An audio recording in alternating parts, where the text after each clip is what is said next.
반갑습니다. 반갑습니다.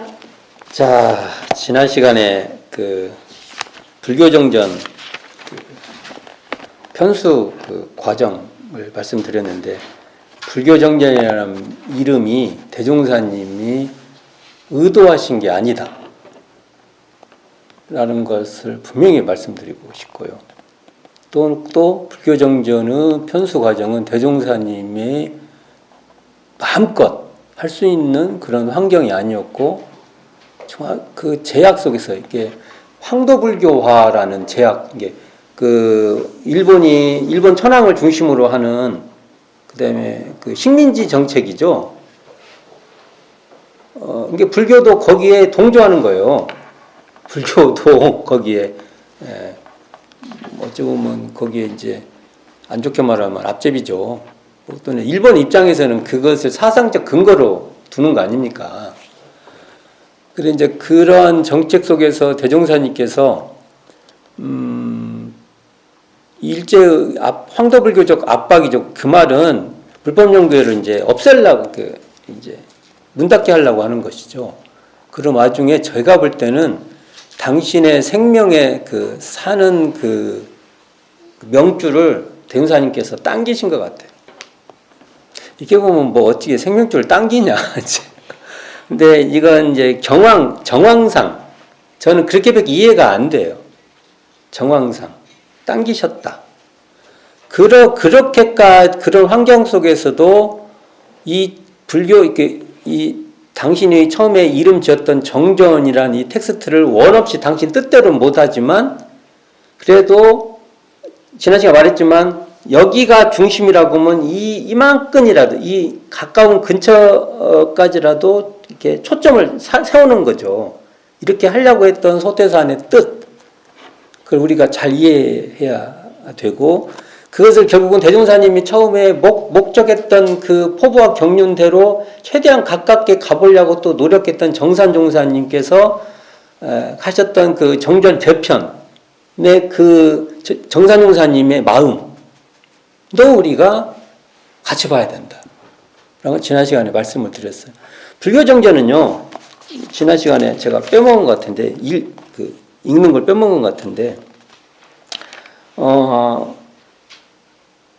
나중에 원불교 교전이라는 것은 정전, 대종경, 이렇게 묶어서 이걸 원불교 교전이라고 이름해서, 이 교전이라는 이름이 옛날에도 있었다고 했잖아요. 그러니까 갑자기 생긴 건 아니고 제가 볼 때 옛날에 썼던 용어가 다시 살려진 것 같은 저는 느낌이 들어요. 이제 정전, 대종경을 합쳐서 원불교 교전이라고 하는 이 텍스트가 나오기까지 19년간 쓴 거예요. 오래 썼죠. 그래서 초기 교단에서 이제 나중에 해방 이후의 교단에서 불교 정전의 사고방식은 우리에게 굉장히 깊숙이 와 있었다고 봅니다. 이걸 정산종사님께서, 그것도 초기의 제자들이 이렇게 된 책에서 지금의 정전으로 대종사님의 뜻으로 가야 된다는 것이 어찌 생각해보면 19년이라는 시간이 흐른 뒤에 어려울 수도 있단 말입니다. 어려울 수 있어요. 그런데도 하셨다는 것은 우리가 초기 우리 선진님들의 그걸 높게 평가해야 된다는 겁니다. 그냥 너무 당연한 걸로만 봐서는 안 돼요. 19년 간단치 않아요. 19년이라는 게 근 20년이잖아요. 강산이 그러면 2번 바뀌는 겁니다. 그래도 대종사님의 뜻을 잊지 않고, 아까 말했잖아요. 여기가 중심이라고 하면은 이 정도 찍어주신 건데 대종사님께서 이걸 제자들이 잊지 않고 여기까지 갔다는 거. 지금도 대종사님 뜻에 우리가 좀 부족한 것이 있으면 우리는 더 가야 되는 겁니다. 그렇게 보죠. 그래서 제가 그 중에 하나가 예를 들면 참여문에 우리가 사참할 때 삼보전에 이런 얘기가 나오면 우리는 지금 이것을 대종사님 뜻대로 사은전에 이렇게 바꿀 수도 있다는 거예요. 우리가 지금도. 그런 노력이 우리에게 필요하다. 그런 얘기를 말씀드리고, 오늘은 이제 결국은 대종사님의 열반. 자, 여기 제목 하나 더 붙여볼게요. 소태산 대종사의 열반과 끼쳐주신 법 등, 이렇게 제가 이름을 한번 붙여보고 싶은데, 대종사님의 열반은 우리에게 끼쳐주신, 뭔가 우리에게 뭔가 선물을, 그 열반 자체가 그러한 법 등이다. 법의 선물이다. 이렇게 말해보고 싶은데, 자, 원불교 전서 1098쪽 봉독해 보겠습니다. 원기 28년 6월 1일, 우리가 지금 6일대제 지내잖아요. 6일대제. 6월 1일 대종사께서 열반하셨다. 이해 5월 16일 총부 예외에서, 이게 최후법설이죠. 이게 공식적으로 그 법석에 이렇게 올라셔서 하신 최후 설법이시죠. 설법하시기를, 아이가 커서 어른이 되고 본부가 깨쳐 부처가 되며 제자가 배워 스승이 되는 것이 그대들도 어서 스승이 되는 것이니 그대들도 어서 참다운 실력을 얻어 그대들 후진의 스승이 되며 제세응세의 큰 사업에 각기 큰 선도자들이 되라. 육진의 생사는 불보살이나 법무중생이 다 같은 것이니 그대들은 또한 사람만 믿지 말고 그 법을 믿으며 공황 공내가 없도록 각별히 주의하라.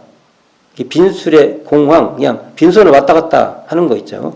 생사가 일이 크고 무상은 신속하니 가히 범연하지 못할 바이리라 하시고, 그날 오후 위석하시어, 이 설법을 하시고 그날 오후에 이제 뭔가 이렇게 편찮으셨다는 거죠. 자리에 이제 누웠다. 이게 편찮으셨다. 15일 후인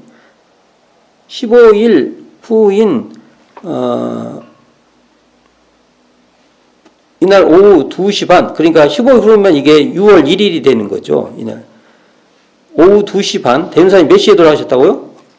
2시 반. 기억해 두세요. 그리고 문제 내면 다 틀려요.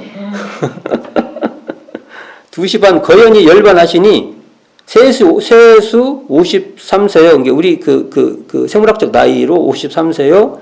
법을 연지 28년. 총부 건설을 건설하고는 19년.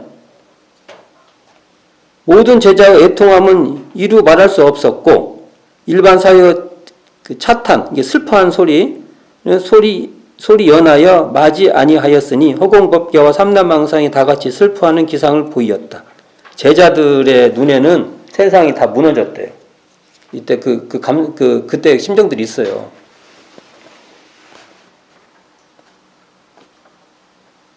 총부 쪽이 다 슬펐어. 그게 참 이게 참 맞는 말일 거예요. 이분들 마음에서 비치는 이 총부라는 곳이 다 그냥 슬픔의 공간이었으니까. 자, 여기까지를 보면 요 책 나중에 한번 제가 요 책 공부한다고 했다가 한 번도 안 보고 있는데 한번 이제 볼 거예요. 제가 근데 이 책을 보면 제가 좀 정리해 놓은 게 있는데 한번 읽어 볼게요. 이 책 대종사님 발길 따라 154쪽 보세요. 154쪽.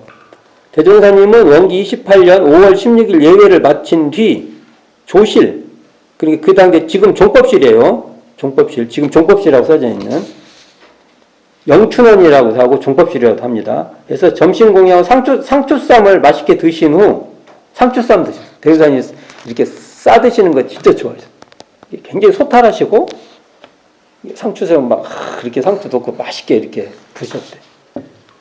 도착한 우편물을 일일이 점검하시기를 마치신 후 우편물 쪽 이거 이제 하시고, 지금으로 말하면 공문 같은 것, 또 그다음에 소식 같은 거 정리하신 거죠.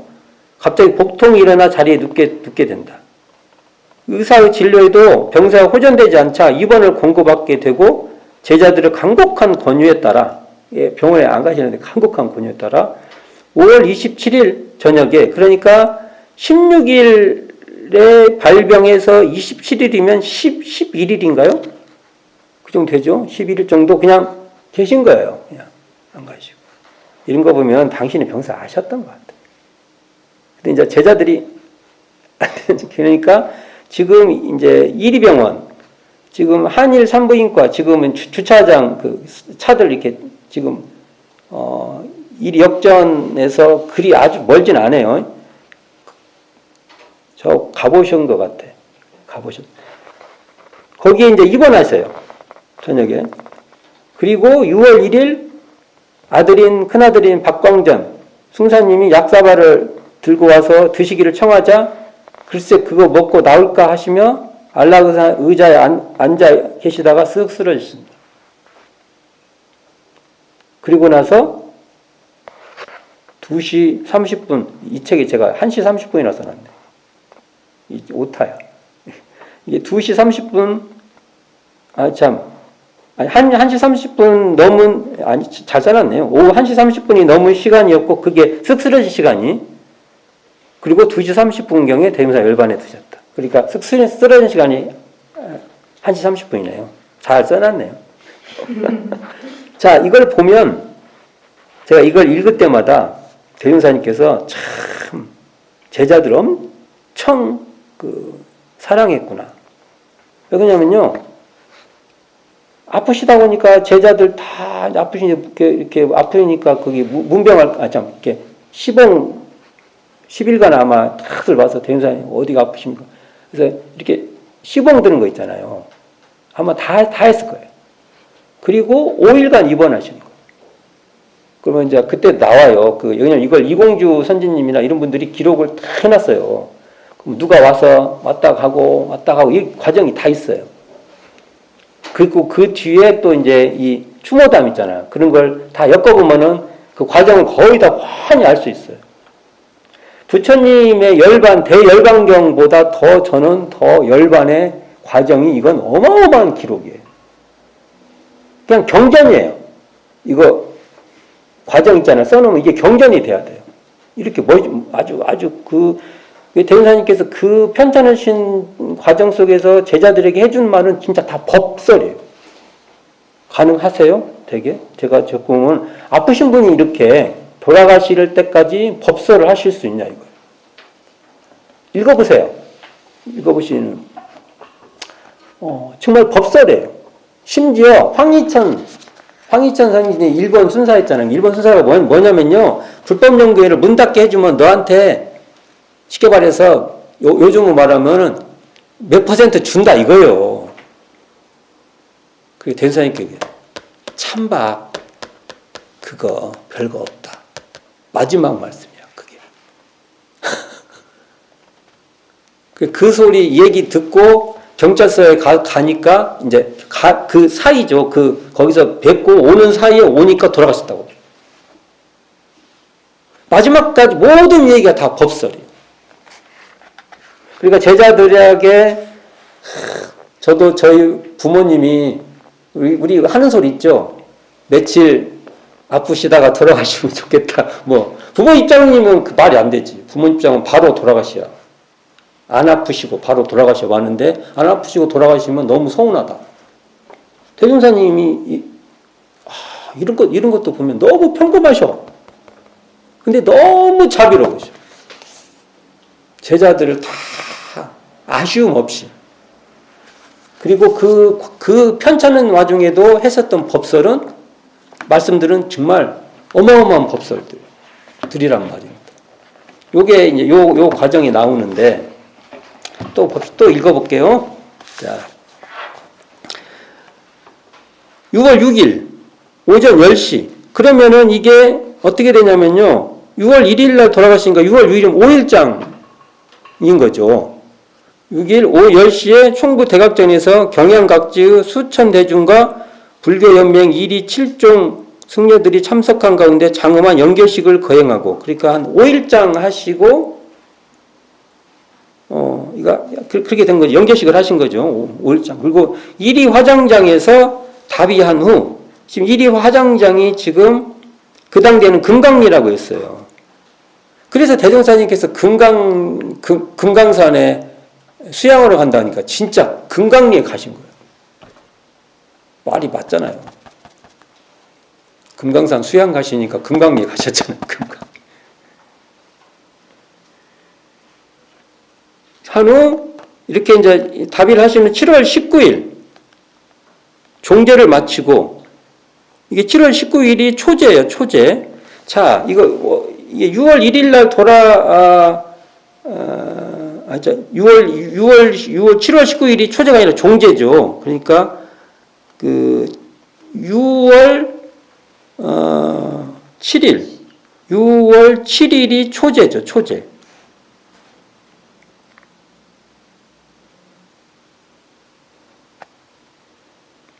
맞아요. 6월 7일이 초제예요.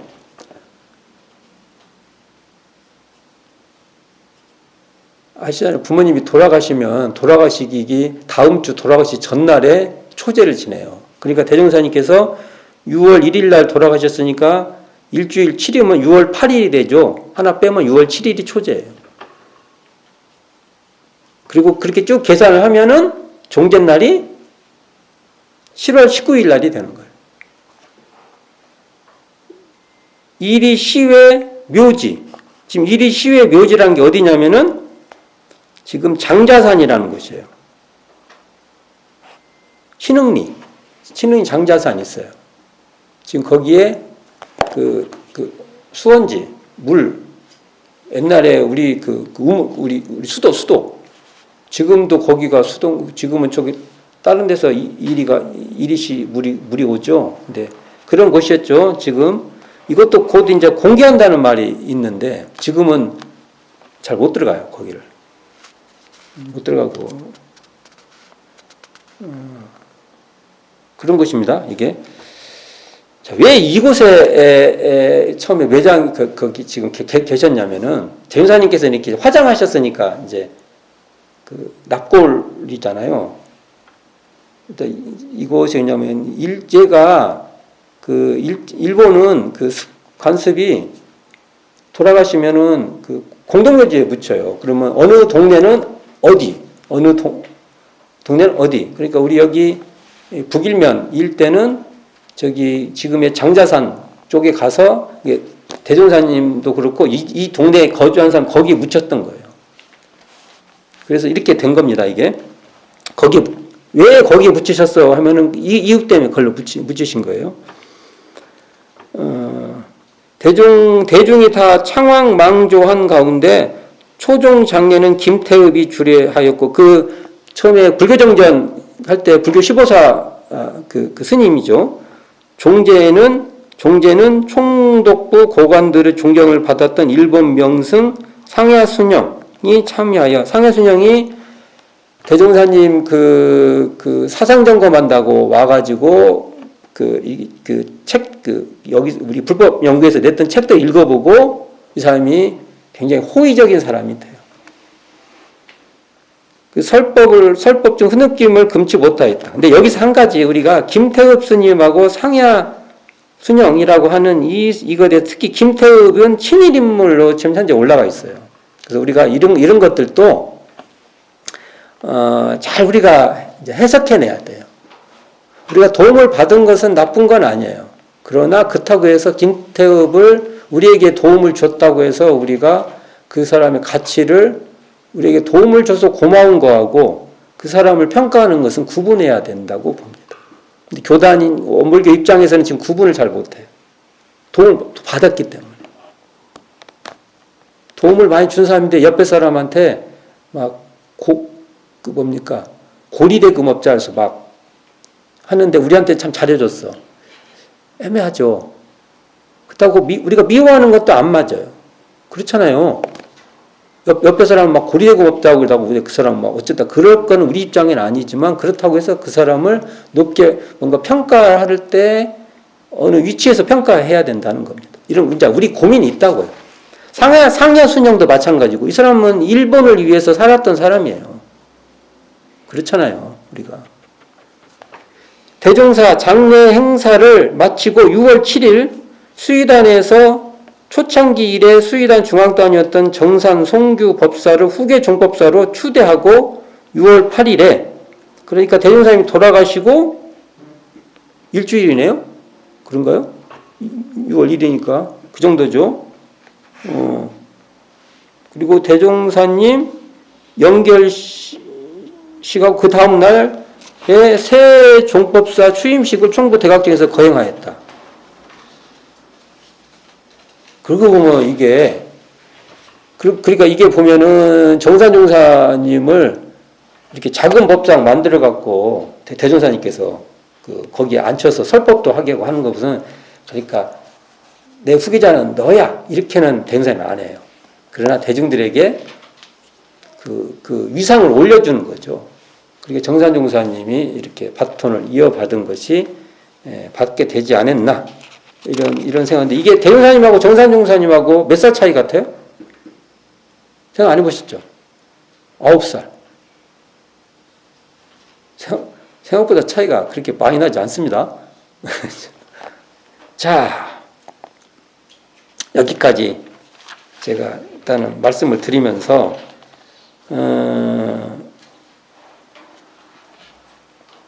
제가 대종사님 최후설법 때 전에도 한번 그 생사와 이렇게 대종사님 마지막 이 개미열반상 기간 때 생사와 인과에 대한 법설을 많이 했다고 하는데 제가 약간 유감 있다 얘기를 한 적이 있어요. 생사와 인과도 일원상 자리에 근거해서 생사와 인과도 얘기를 할 필요가 있다. 왜 그러냐면 최후설법에 대종사님이 견성도인이 많이 나기를 바란다는 초록에 돼 있어요. 그리고 그걸 위해서 어서 아이가 자라서 어른이 되는 것에서 뭐 촌수도 알고 관계도 알듯이 그 내용을 보면 무엇을 알아라고 하냐면 이 성품짜리를 알아라는 내용이 중심으로 돼 있어요.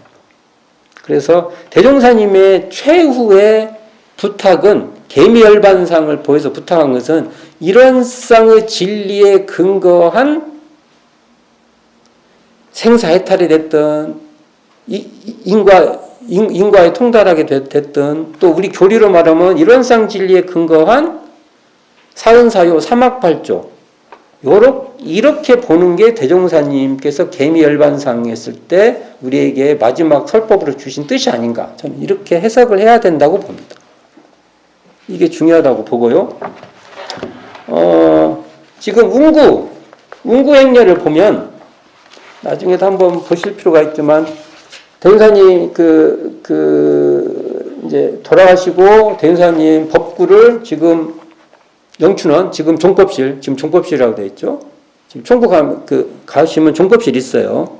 거기에 모시고 있다가 운구를 이렇게 하시고 자 우리가 총부 정문을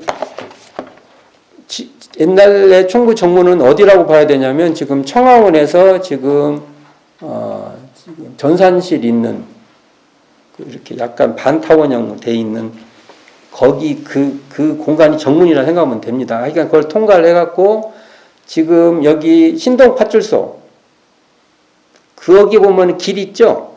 그게 옛길이에요. 그리고 지금 총부 쪽은 옛길이 큰 확대된 뒤로 다 들어가 있죠.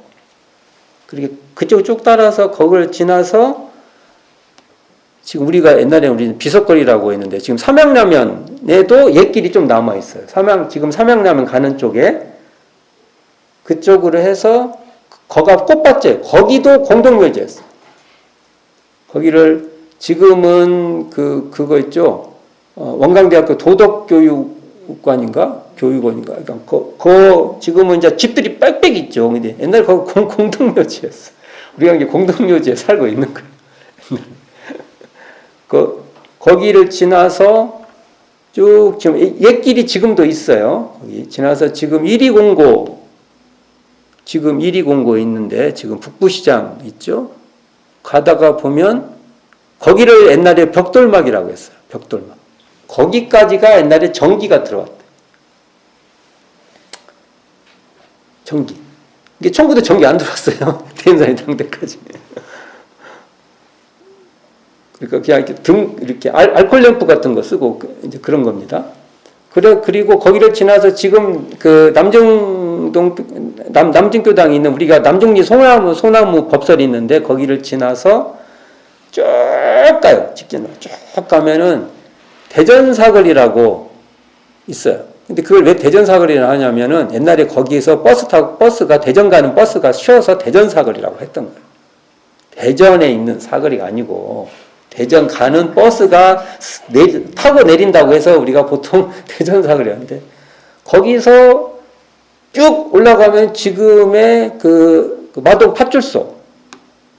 그래서 쭉 이제 거기서 이제 쭉 내려가서 지금의 지금 옛날에 금강리 지금 거기를 마동인가 동산동 마동이라는 거요? 동산동?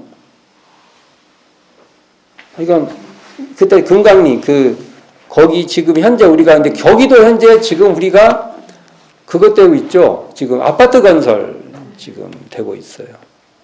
그 과정이 있어요. 그래서 6월 1일 날 우리도 그 코스들 한 번씩 가보는 것도 한 번 그 행사를 한 줄 알고 있어요. 그런 길도 잊지 말고 그 옛길 여기 이 이리 익산 이게 옛날 이리에 사셨던 분들은 그 옛길을 옛날 길 또 우리와 관계 있는 우리 사적지예요. 그래서 지금은 길들을 다 넓혀버리고 새로 캐기를 내버리고 하니까 옛 길들이 이제 사라지는데 그 길을 알고 계셔야 됩니다. 그런 것들도 추억으로 갈고 계셔야 되고 대종사님께서 열반하실 때 그 지금은 법복이죠. 법복을 막 재촉해서 만드셔요. 그리고 지금 사진 보면 이렇게 속이 살짝 보이는 흰색 흰천의 그 법복이 있어요. 그 사진 보면 많이 나와요. 그 사진. 근데 그 대종사님께서 막 재촉을 해요. 그것을 제자들 좀 옷 만들 수 있는 분들한테 만들게 이렇게 한 거예요. 그래서 그 처음에 이동진화님도 그 왕실과 관계가 있어서 이런 쪽에 조회가 있으니까 예복, 법복을 한번 만들어봐라고 했던 기록이 있어요. 시도를 했다가 주로 지금 만든 것은 누구시냐면 민성경, 그 시모인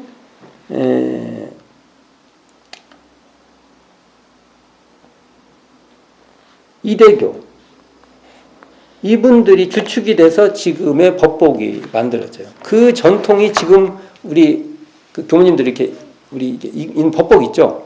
법복의 그 형태가 되는 겁니다. 그래서 우리 현재 법복도 약간의 관복의 형태가 좀 있어요.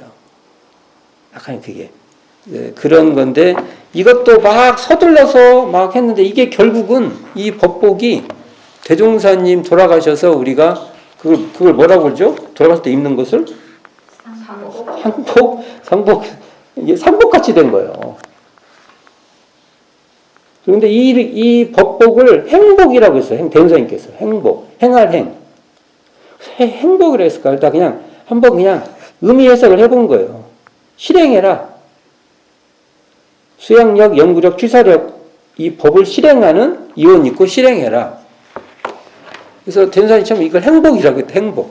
난 진짜 행복한 옷인가 그랬는데 그게 아니고 행할 그렇게 우리가 해석을 해본데 돌아가실 때까지 모든 부분에 이러한 합니다. 이게 제자들에게 참 그래서 저는 대종사님께서 이런 일제의 탄압을 제자들에게 좀 숨통을 터주려고 당신의 수명을 좀 당기신 것 같다라고 말을 해보고 싶습니다. 그러니까 이런 지점을 좀 잘 살펴서 대종사님 열반은 우리에게 끼쳐주신 법등이다.